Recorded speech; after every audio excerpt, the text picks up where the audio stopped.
What's up, guys? In today's video, we're going to be talking about what you can do to get paid faster for your water damage jobs. Let me ask you a question. Which one is worse? Doing the work and not getting paid, or doing the work and then having to chase the money for 60, 70 days? Well, in either situation, it's a nightmare. And in this video, I'm going to show you the things that you can do to eliminate both of those things. Here's the deal. If you own a restoration company and you would like to speed up the process of getting paid, you don't want to miss this video. Let's go.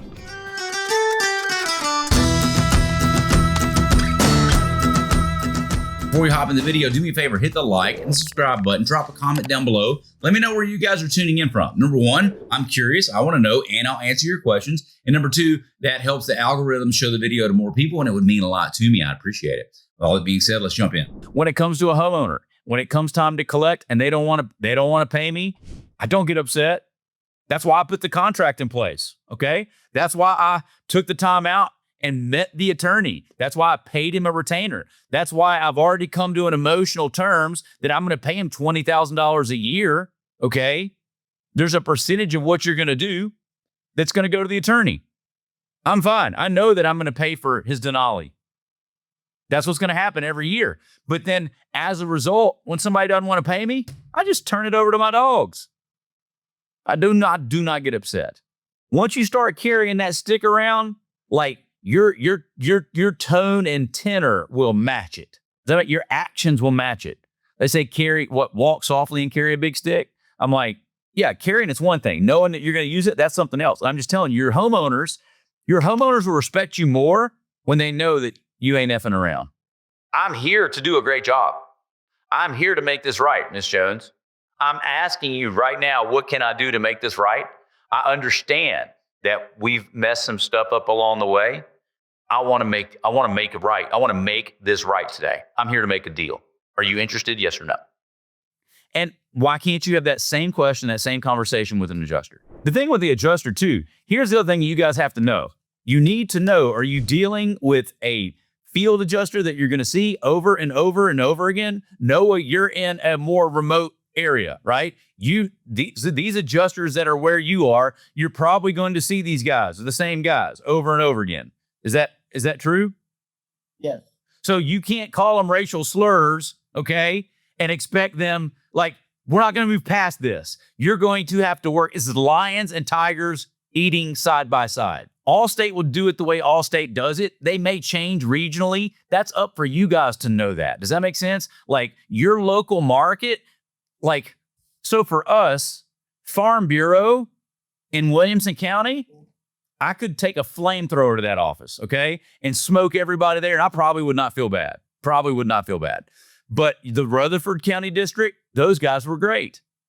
So how is it that you can get along with some and then not with others? I don't know. I'm just telling you it's possible. So you need to know when you see Farm Bureau, the next question, what county are we in? And that way, this is where using a true intake form, like the one we give you inflammation, is important, because as you grow and as you scale, you need to be notified as soon as possible, as soon as this information comes in. As soon as it comes in. We had a job type named free dryout. The job type was named free dryout. So we knew what we were doing on that job, because we dried those jobs differently. We had this thing called a protocol. We did it one way for this thing, and then there's one thing called an exception. And the reason why this matters is if you don't use an intake form, you may, we name the job based on how you answer that intake form. Does that make sense? Our job names are created instantly. As soon as you submit it, it goes job type, customer name, date. That's a lot of metadata as soon as you create the job. So, and then as soon as you do it, you can get a text message to your key team, to your leadership, to a Slack channel. Does that make sense? Sometimes you get a call, 33-mile radius lead, right? You're the owner, but you're not on those calls anymore, but you still like to route them through me just so I can see. And then you're like, yes, we got a lead. And then silence. And you're just waiting on the intake form. You're like, well, shit, did we answer it? Did I just get a $10,000 job, or did I just pay $1,500 for this thing? And this is where that feedback loop comes in. Does that make sense? Hey guys, real quick, in case you didn't know, I help people just like you grow and scale your water damage restoration business. If you are interested in me helping you grow and scale your company, go to workwithshane.com. We hop on a 15-minute call to see if we're a good fit. Workwithshane.com. Now, let's go back to the video. I'm sharing these things with you because the bigger you get, the more important this stuff is. Like, most of the problems in business are misunderstandings and miscommunications. Somebody did something they weren't supposed to do or did not do something they were supposed to do, and they did not understand. Does that make sense? I mean, because like most people don't intentionally screw up, but this all goes back to getting them the cleanest information possible as quick as possible. It's like the old fish story. And if you tell this guy how big was the fish, and then he tells 10 people in a circle, by the time he gets all the way back around, at first it was a 2-pound bass. By the time he gets to the 10th person, it was a 15-pound trout. And that's how we humans recall history. All three of us can be in the same meeting. We walk out and you poll all of us on how did it go, and you're gonna get 3 different stories, and we are all in the same room. Does that make sense? That's where having a universal source of truth with an intake form helps, because you want to communicate this data. I don't know how I got on this soapbox, to be honest, but it is important. If you use our intake form, that names the job for you. And that's why you want to have an intake form and you're using a piece of software, because then it can builds the job name for you. And if you ever want to automate things in your business, you got to have a job name to look up.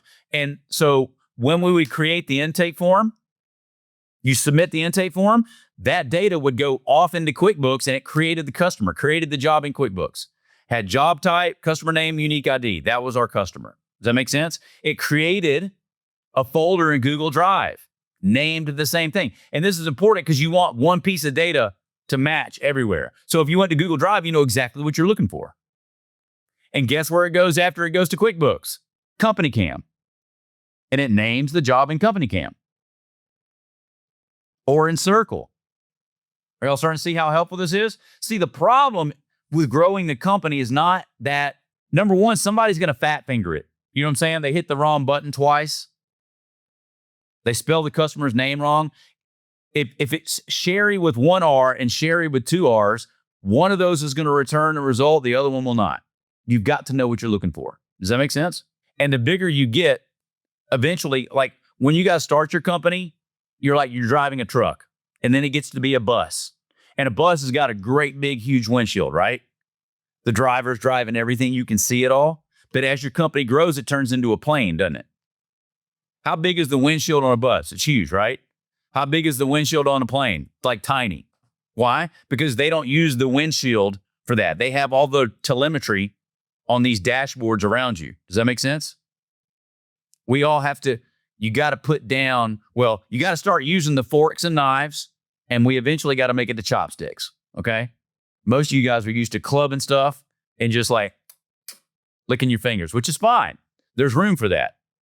But there's a reason why we have those utensils. We eventually have to grow up. Does that make sense? Got to quit wiping your hands on your shirt. Like my son. Dude, when I give him a piece of pizza, just shirt's got to come off. 6 years old, he just goes right for it. You know what I'm saying?